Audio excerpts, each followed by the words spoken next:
হুমায়ুন কবিরের বাবরি বিতর্ক কোনো মতেই থামছে না। সেই বাবরি বিতর্ক নতুন মাত্রা পেয়েছে, কারণ 6ই ডিসেম্বর যেদিন তিনি বেলডাঙ্গায় এই বাবরি মসজিদের শিলান্যাস করেন, সেই দিন দুইজন কারি অর্থাৎ মক্কা থেকে ফেরত দুজন আসার কথা ছিল, কিন্তু দেখা গেল মক্কা তো দূরের কথা, তাদের নিয়ে আসা হলো পূর্ব মেদিনীপুর থেকে এবং একজনকে আনা হলো মুর্শিদাবাদ থেকে। তা নিয়েই কিন্তু রাজ্য রাজনীতি তোলপাড় হচ্ছে।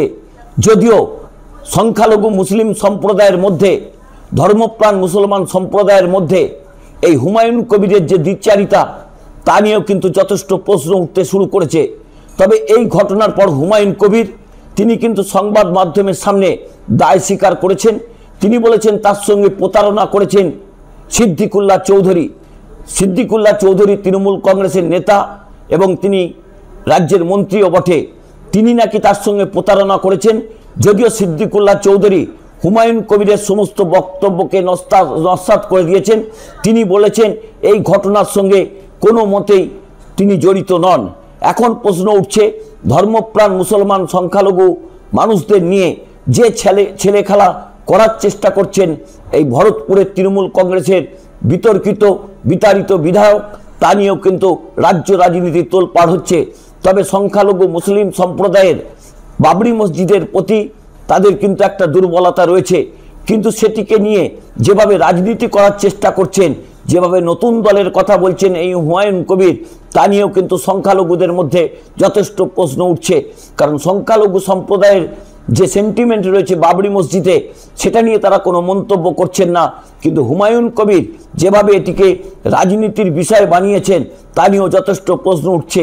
মক্কা থেকে যে কারীদের আসার কথা ছিল, তাদের পরিবর্তে যে দুজন কারি উপস্থিত ছিলেন, একজনের বাড়ি দৌলতাবাদে মুর্শিদাবাদের অত্যন্ত পরিচিত ধর্মপ্রাণ মুসলমান এবং আরেকজনের বাড়ি পূর্ব মেদিনীপুর, তাদের নিয়েছে যে শিলান্যাস করলেন, সেই শিলান্যাস নিয়ে বহু প্রশ্ন রয়েছে। সমস্ত প্রশ্নের উত্তরই কিন্তু এই হুমায়ুন কবিরকে দিতে হবে। বারবার রাজনীতিতে বিতর্কে থাকেন এই হুমায়ুন কবির। তার রাজনৈতিক জীবনের যদি ইতিহাস ঘেঁটে দেখা হয়, তাহলে দেখা যাবে তিনি একসময় কংগ্রেস করতেন, তারপর কংগ্রেস থেকে তিনি তৃণমূল কংগ্রেসে আসেন, তৃণমূল কংগ্রেস থেকে তিনি ভারতীয় জনতা পার্টিতে যোগদান করেন। তিনি যোগী আদিত্যনাথের সঙ্গে 2019-এর লোকসভা নির্বাচনে তিনি মুর্শিদাবাদ কেন্দ্রে প্রচার পর্যন্ত করেছিলেন। তৃণমূল কংগ্রেসের অভিযোগ, যার মুখে জয় শ্রীরাম স্লোগান শোনা যায়, যে একজন হিন্দু সনাতনী নেতা এবং যিনি ধর্ম নিয়ে ছেলেখেলা করার চেষ্টা করেন, যে হিন্দু ধর্মকে নিয়ে ছেলেখেলা করার চেষ্টা করেন, সেই যোগী আদিত্যনাথের মতো মানুষের সঙ্গে হাত মিলিয়ে যে হুমায়ুন কবির রাজনীতি করার চেষ্টা করছেন, যে বাবরি মসজিদ করার চেষ্টা করছেন, তা কিন্তু সংবাদ মাধ্যমে বেঁচে থাকার জন্যই করছেন এবং তিনি তার রাজনৈতিক গ্রহণযোগ্যতা বাঁচিয়ে রাখার জন্য করছেন।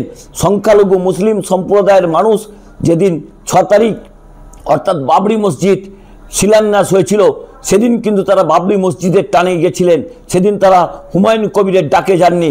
কিন্তু হুমায়ুন কবির ধর্মপ্রাণ মুসলমান সংখ্যালঘু মানুষদের নিয়ে যে রাজনৈতিক ছেলেখেলা করছেন, তা কিন্তু এই মুহূর্তে অত্যন্ত মুর্শিদাবাদের রাজনীতির অন্দরে চর্চিত বিষয়।